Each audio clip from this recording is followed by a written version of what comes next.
पागल, ऐसे कैसे चले जाओगी तुम? अरे तुमसे इतना प्यार किया और आज कह रही जा रही हूँ मैं पागल। अरे तुम्हारे बिना मेरा क्या होगा ना? प्लीज मत जाओ। छोड़ के हमारा जाइ छी करे जा, कतही न पैबे सुखवा गे। छोड़ के हमारा जाइ छी करे जा, कतही न पैबे सुखवा गे। जब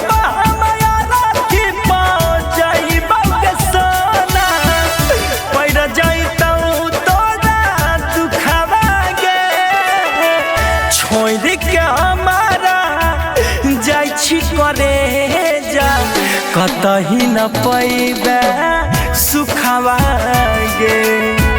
छोड़ के हमारा जाइ छी करे जा, कतही न पैबे सुखवा गे।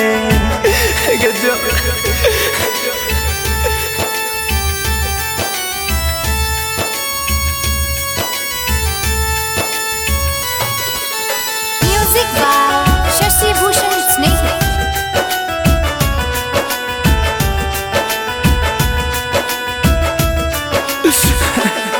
कह रही गे नाय छोड़बो साथ रे हम, आई खुन जाई छही दे कह जखम गे। कैसे टूटल दिलवा के समझ यही सनम, तोरा लागै नहीं छौ तनियो शरम गे।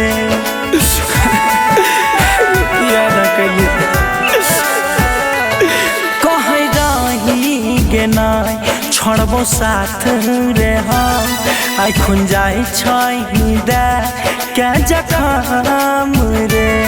के न टूटल दिलवा के समझ यही गे हम, तोरा लागै नहीं छौ तनियो शरम गे।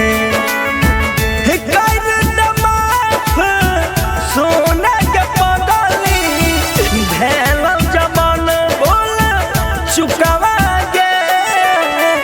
छोड़ के हमारा जाइ छी करे जा, कतही न पैबे सुखवा गे। छोड़ के हमारा जाइ छी करे जा, कतही न पैबे सुखवा गे।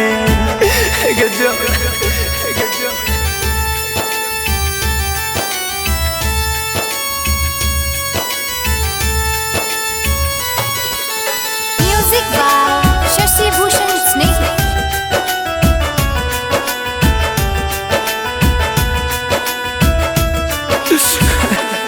चाहती हो तोरा जन से ज्यादा सना, तू तो बुझल नहीं हो महर फील लगे। तोरा बिना कोना हम जीबहु सना, हमर जियल कैले मुश्किल लगे।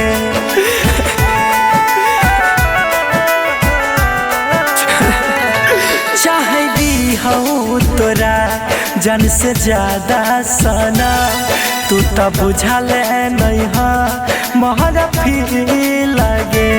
कैसे तोरा बिना हम जीबहु सना, हमर जियल कैले मुश्किल लगे। माइकल सोना जीता के कोना, तू ही बोले तोरा दुखवा में। छोड़ के हमारा जाइ छी करे जा, कतही न पैबे सुखवा गे। छोड़ के हमारा जाइ छी करे जा, कतही न पैबे सुखवा गे।